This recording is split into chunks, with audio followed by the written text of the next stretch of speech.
Legend of Total War here, and today I'm going to do a beginner's guide to Europa Universalis 5, where I'm going to attempt to explain just one mechanic, which is the markets. Now, this is actually my second attempt at trying to make this video, because the first one I uploaded, and then 30 minutes after releasing the video, realized I had made a pretty critical error in the video, and so I took it down, and now I'm attempting to do it again, hopefully without any critical errors. But your feedback is greatly appreciated. If you feel like I've made a mistake, or I'm not explaining anything particularly well, let me know with the feedback. I'm going to try to do the best I can, and these videos will hopefully become better and more succinct as I get more experienced at doing this.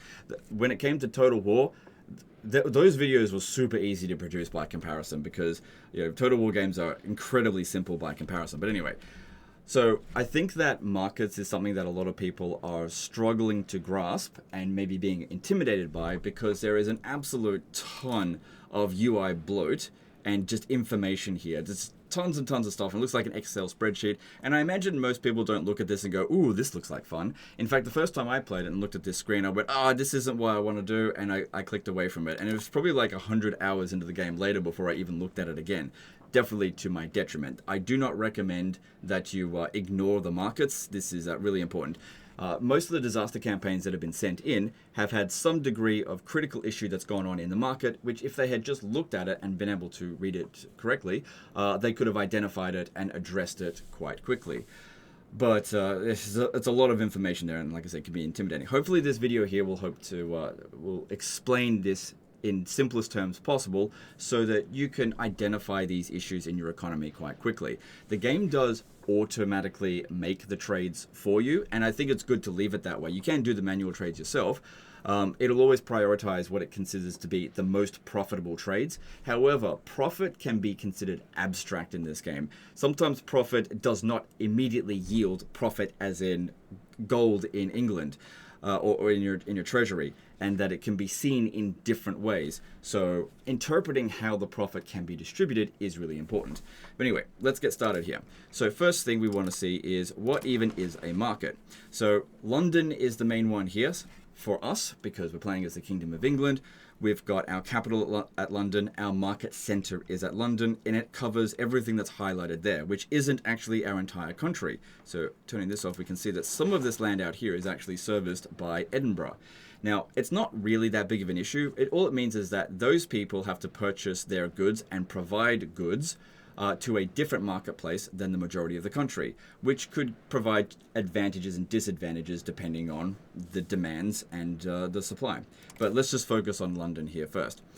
Okay, so this is all this area, and we've also got some foreign countries, Wales over here, that is basically adding to the supply of London and also drawing from it. So supplying their needs as well can be good to make money, but also by restricting their needs, we can screw them over as well. So depending on what you want to do with the market, you can either benefit other foreign countries, or you can completely screw them over, depending on what you want to do. Like if they need to import food from your market and you deprive them of that, yeah, you could basically starve them out and kill them that way without ever having to go to war. Entirely up to you.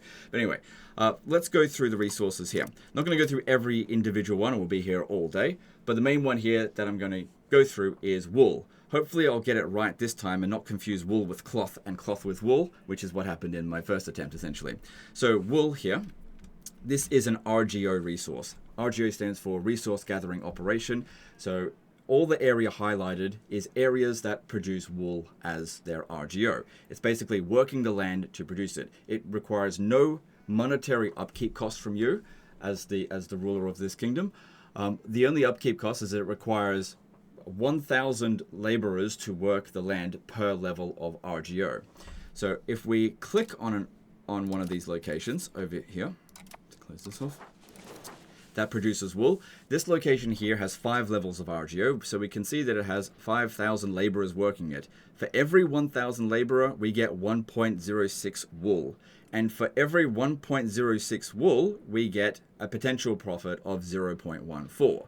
So that is not the full market price that is actually at the market, because some of that is lost due to loss of control. So think of that kind of like corruption, or the cost that it costs us to get this resource to market.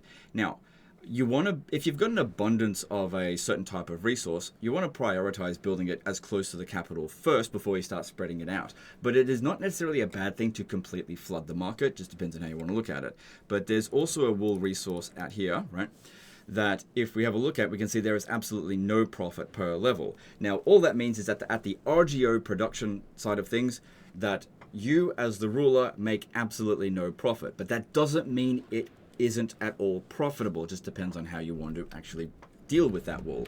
So again, looking at this, there is 46.26 wool that is contributed to the market every month.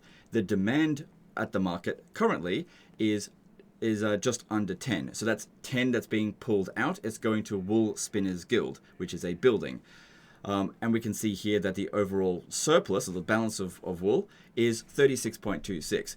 So that will affect the price of the wool.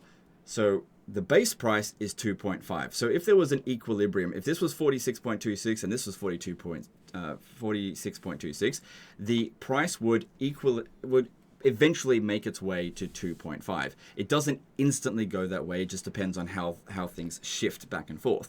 But it would eventually go that way. But because we have way higher supply than demand, that reduces the price down from 2.5 to 0.44. Now, if you remember back over at Thetford, the profit for us was 0.16. So this is where it could be a bit confusing for people. But basically, the wool makes its way to the market. Now, if we're the ones that purchase the wool, we purchase it at the price of 0.44, right? So we make a little bit of a loss on that wool. It just depends on what we're doing with it. So because we operate Spinners Guild here, this is we operate it. The burgers they employ there to do it. We've purchased this wool at 0.44, but because we purchased it, let's just say hypothetically from Thetford, that mitigated the cost of that down to, I can't do maths in my head, it just mitigated the cost of it essentially. So we brought the wool into here.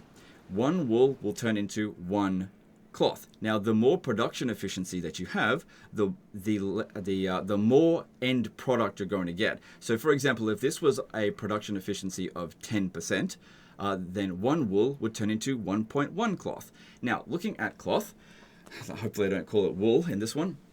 So looking at cloth, we can see here that there's actually a supply deficit. You are making 10.65 wool, there we go, cloth, but we're consuming 11.6. Hovering over this though, we can see where it's all going. So we're actually exporting a fair amount of it. So we're exporting some. Perigord is exporting it. Lots of other factions are using their market capacity to export it mostly to the Paris market. You can see here that buildings are consuming some of it and that the people are consuming it as well. So when it comes down to the people within our own market, they just go to the market, they pay that price, and then that's because we own the resource. We're the ones that get that 2.9 income minus the cost that it cost us to purchase the wool from the market. In terms of the cathedral, basically, if we find a cathedral, right? So looking at that, where it says building maintenance there is 0.2. Now you don't actually pay the full price of the resource. It's 20%. And there's various other things that modify it. But basically, we're purchasing this resource from the market. So if you reduce the cost of this resource by flooding the market, you can reduce the maintenance cost of certain buildings. Now, if you're only building one or two of a certain type of building, that's not that big of a deal. But if there's certain buildings that you want to build absolutely tons of, for example, wharfs, flooding the market with tar, for example, can lower your operating costs of this wharf. Because wharfs don't produce anything, don't produce a resource. It just has various other benefits. So that's one way where flooding the market within your own market can actually help reduce your running costs.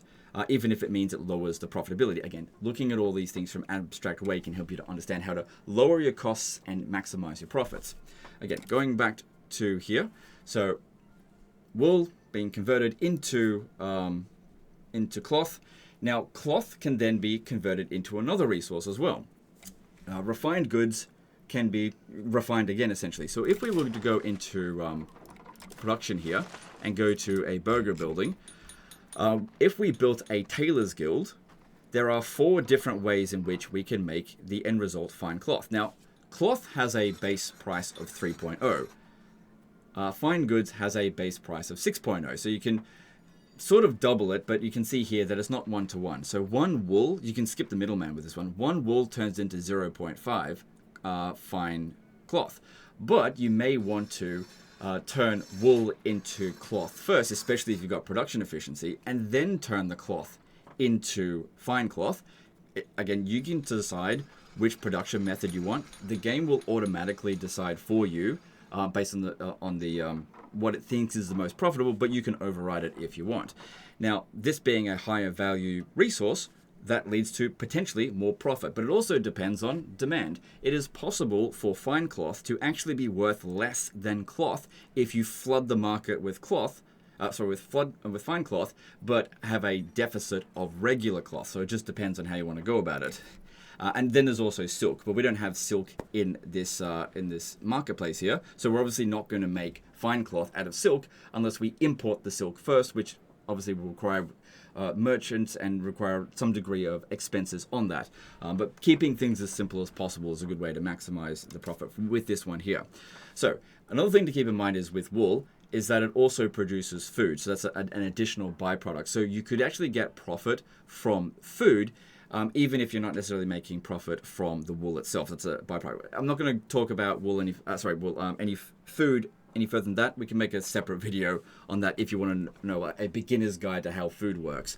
Honestly, that would have been easier than doing this one. But anyway, so that's wool in a nutshell there. You can see that basically supply, demand, and the cost of it, and how you can turn a cheap good into a more expensive good, and then it will automatically be exported, just like it said with cloth. It's being exported off to Paris, and other countries are coming in buying our cloth here and selling it to Paris, so they're making a profit from our market. But you know, we're the ones that are getting the money, but it's fine.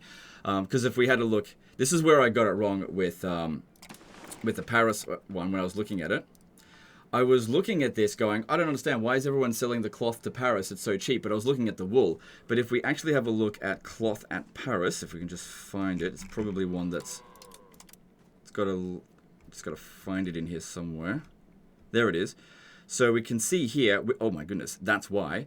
Cloth sells in Paris at 6.99 each. So it is definitely worth it to just flood our market, make it as cheap as possible in London, and sell as much of it to Paris as possible. Now the thing is, the more that we sell to Paris, the cheaper it's going to get at Paris, eventually reaching probably price parity, at which point you don't want to trade anymore, essentially. So keeping an eye on all that kind of stuff is very useful. But yeah, that's where I got in the previous video. I got that completely round the wrong way. I was looking at the cloth, and then at the other end looking at wool. Just dumb, but whatever, it is what it is. So then looking at other resources, right? Because again, if we don't want to go through everything here, we'll be here all day. Looking at stuff that we've got a deficit of. So if we go the opposite way, at sort by goods balance the other way, we've got a massive deficit here for sturdy grains. Hovering over this, we can see that Fakenham, is that where they make fake ham? I don't know. Side note, so it's just been silly. So we can see here, looking over sturdy grains, that the population has got a fairly high need for this. So if we have a look at what the needs are, all of this is just needs of the people. So none of our buildings are requiring it. And we're not exporting it, obviously, because it's not going to prioritize exporting something that we actually need. We're not producing enough here. So if we came over here and we built more of the sturdy grains, for each sturdy grain that's being sold at market, our profit of that is 0.28. Because we're not the ones that are purchasing it, we don't need to worry about that increased cost. Because again, going to this again, they are purchasing it at 0.9 at the market at the moment, which is actually lower than the base price. But over time, this is going to keep going up if we don't actually provide it, at least to begin with. Another thing to keep in mind is that providing all of your population's need will increase control in all of your areas, which will give you a greater portion of the profit of it. Think of lack of control as like corruption from Total War and all of that lost potential profit.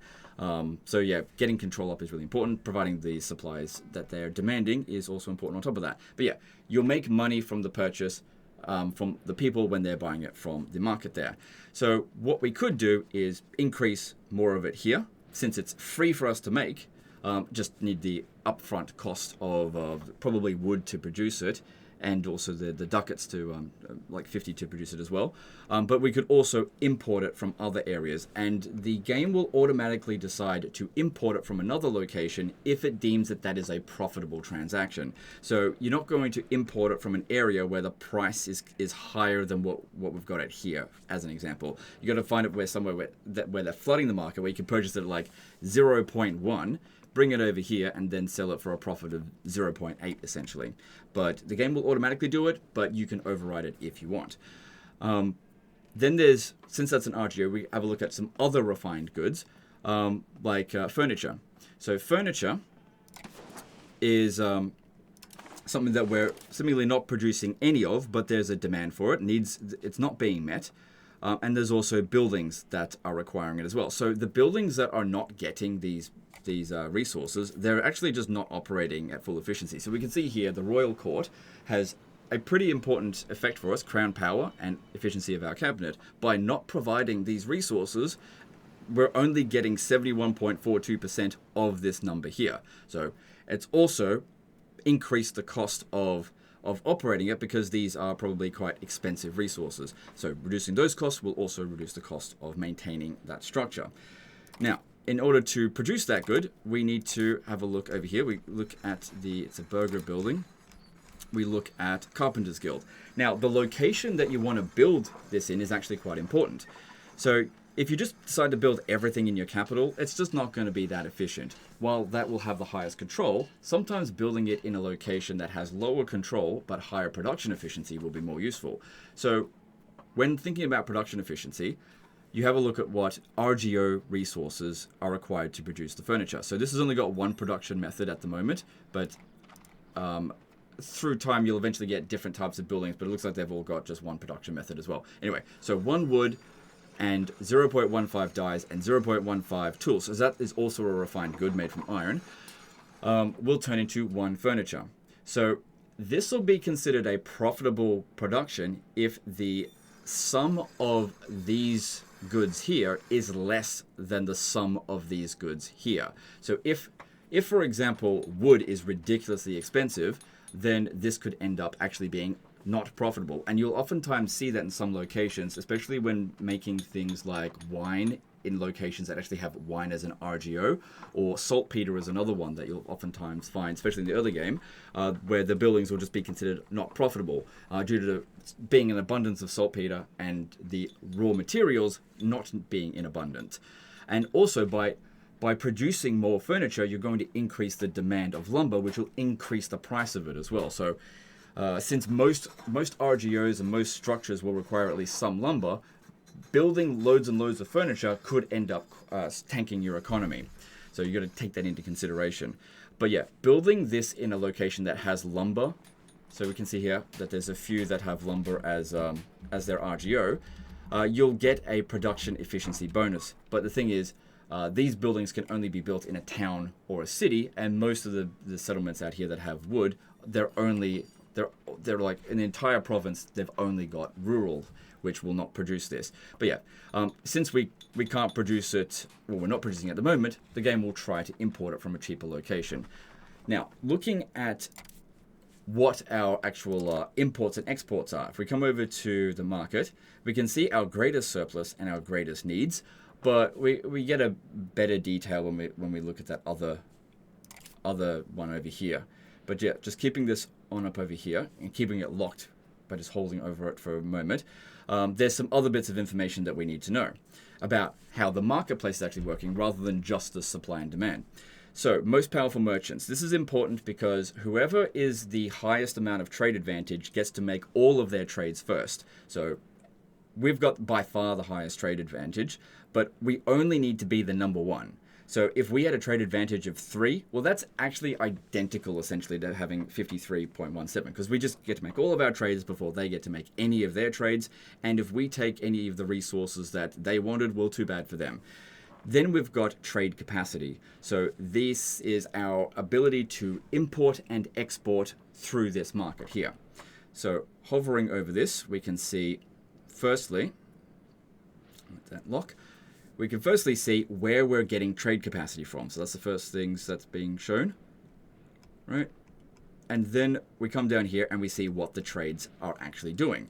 So for example, we are at the very bottom of the list. This is where your imports are. So anything that doesn't say London, those are imports. When it starts saying London first, these are our exports. Of course, it's going to the London market, it's an import. So this trade over here, hovering over this, we are using 1 trade capacity, which every trade capacity costs you upkeep costs as well.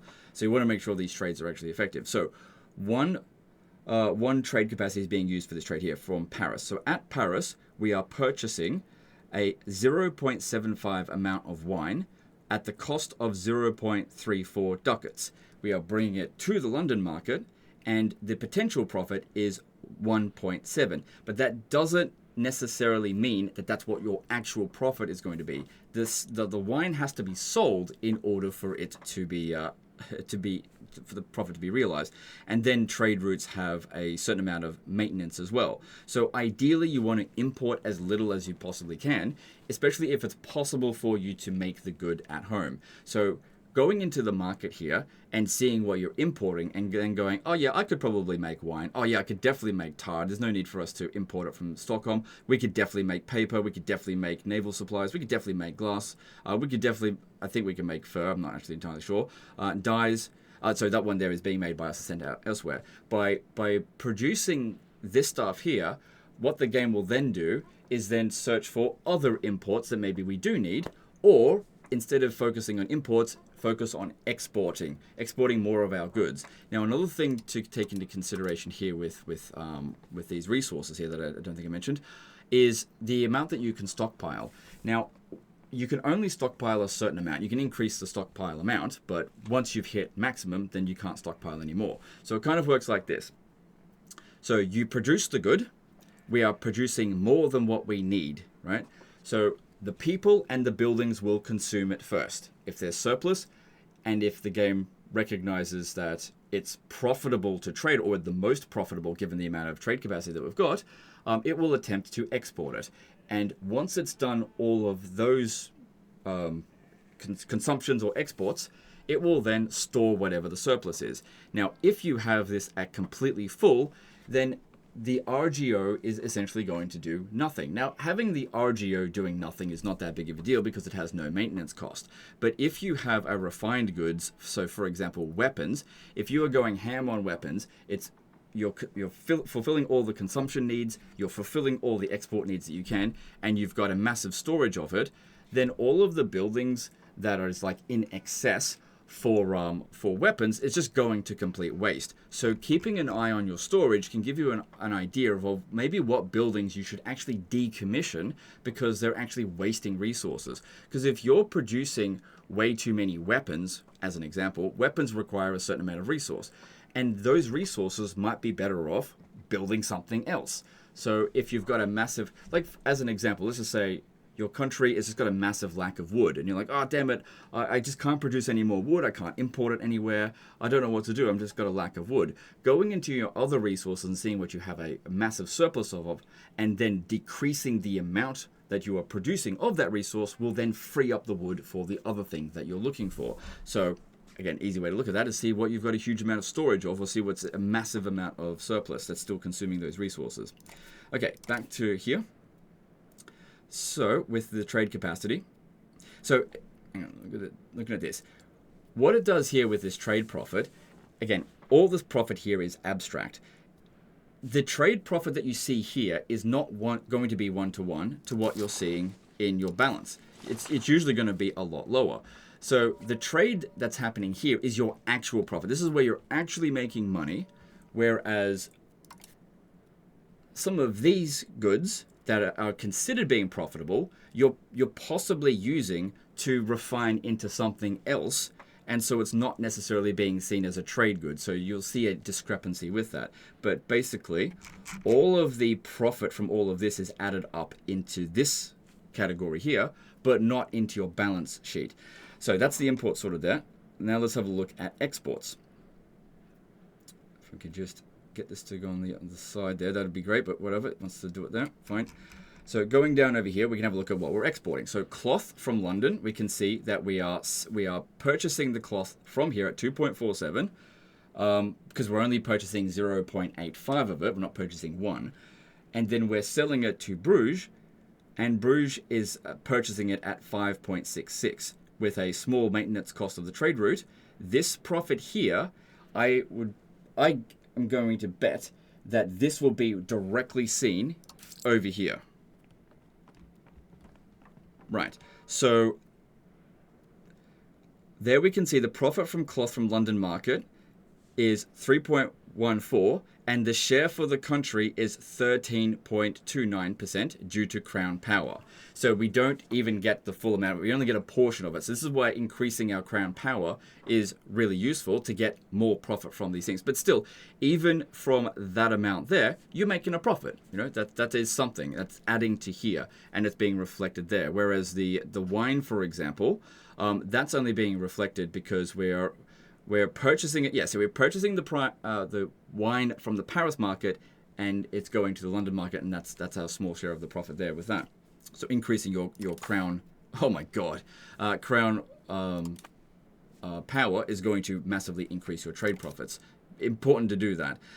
Again, can we go look on the exports here, and just being able to like look at this information and interpret it as best as you can give you an idea where the most profitable things are going. So because we've used up all of our trade capacity, and we've still got perhaps a surplus of goods, it might be worth it for us to increase our trade capacity. So if we come over here, we can see that the marketplace in London, this building here, when operating at 100%, will increase the trade capacity to owner by +1. But we don't have jewelry for it, so it's only operating at 7.5. So we could still increase it again. It's just that it will only increase it by 0.5 because we don't have the goods needed for the jewelry there. So basically, if we wanted to make jewelry is made from either stone, which I don't recommend making it that way, or gold or silver. I don't think we have any gold in here, but we might have access to silver. So if I come over here and go to our RGO, there's silver being made there. So we could make a jewel maker, I don't know. And then with the RGO from here, even though there's no profit per level here, so it still needs to get over to the market, we'll purchase the silver, turn the silver into jewelry, and then sell the jewelry in the market, which we then buy from the market to operate our trade, what's it called? Our market, it's called marketplace in London, so that we can trade more. So you just have to decide if that 0.05 jewelry is worth making in order to get that extra 0.25 trade capacity. Because yeah, if you're wasting the trade capacity because you've just got no resources to sell, then don't expand the market. So basically, you want to create a balance between high-end goods that you're selling to other countries while also maintaining just the right amount of marketplace. If you go too far over, well, then it goes to waste. If you go too far under, then your resources are going to waste and will rot in your well, they don't rot, but they just stay there in your storage doing nothing, waiting for, you know, the demand to pop up. And so just keeping an eye on all of this stuff here, you can see where there might be issues. So real simple, basically, whenever I go into the market now, it only takes a moment, I just look at this and see what's in a high surplus. I go, okay, I'm not producing any more of that. And then I go over here and go, okay, I need to sort out these issues here because there's a deficit, and this one here is particularly expensive. And then I'd also do the same in other markets and basically start producing what they need, and then the trades will just do it automatically. And so if you just do that, it only takes a few seconds. That gives you an idea on basically what to build. Because if you go to where is it? If you go to the goods, go to the RGO builder here and just go mass expand RGO, it'll say here that this will provide you the most amount of profit. But that's only potential profit. The thing is, if nobody's buying those horses, then it's not really profit. So profit can be seen as abstract. You just have to look a little bit deeper to see where the actual profit is. Now, based on some of the save files that have been sent in, here are some of the issues that I've seen people fall into. Basically, not producing their refined goods in locations that also have the RGO. So it only needs to be in the same province. And then you get up to a 10%, which can be increased in later ages, 10% efficiency bonus. So you just get more out of the same goods. Another thing that I've seen a lot of is people overproducing weapons and just consuming all the wood and coal in their land, and that then leaves no wood and coal left for other ventures, which stifles our economy. And also soldiers, like retinue soldiers that we've got over here, each of them require a certain amount of upkeep. So if they're just like consuming loads and loads of weapons, these soldiers, this is where their maintenance cost comes from. So the cost here is for army maintenance. That is where it is coming from. Now, the thing is, if you reduce the cost of those goods, then you can reduce the cost of your army. But ultimately as well, they're consuming from your RGO as well, just from more than one step of production. So you just need to basically keep looking down the chain of line, seeing where everything is going, and you can pretty quickly identify where there is a problem in your supply chain by just being observant. You don't need to do this every second of every day. Once every couple of months is probably good, or even once a year. But yeah, definitely don't leave it 100 years before you look at it, because you might find that you've overproduced something stupid, like maybe you've produced ridiculous amounts of stone or refined stone like a masonry, and it's just going nowhere. And there might be a particular good that you desperately need, and the RGO is just preoccupied providing goods to another refined good, and you just don't know what else to do about it. So keeping an eye on this stuff can prevent major issues down the track. Anyway, guys, that's the end of this one here. That's covering, I think, the basics of the markets. Hopefully I did a better job of this one. I don't think I got anything around the wrong way, but let me know in the comments if I did, because I'm definitely prone to it. Anyway, if you found this video informative and it's helped you in your campaign, let me know in the comments below. Maybe chuck us a sub if you want. That's entirely up to you. Anyway, if there's another type of beginner's guide you'd like me to make, let me know in the comments below, and I'll work on that one next, because I imagine that this is probably the most difficult one to do. So it's all downhill for here. Basically, it should be easier from now on. But anyway, appreciate you guys. That's the end of this one, and we'll see you next time. Later, guys.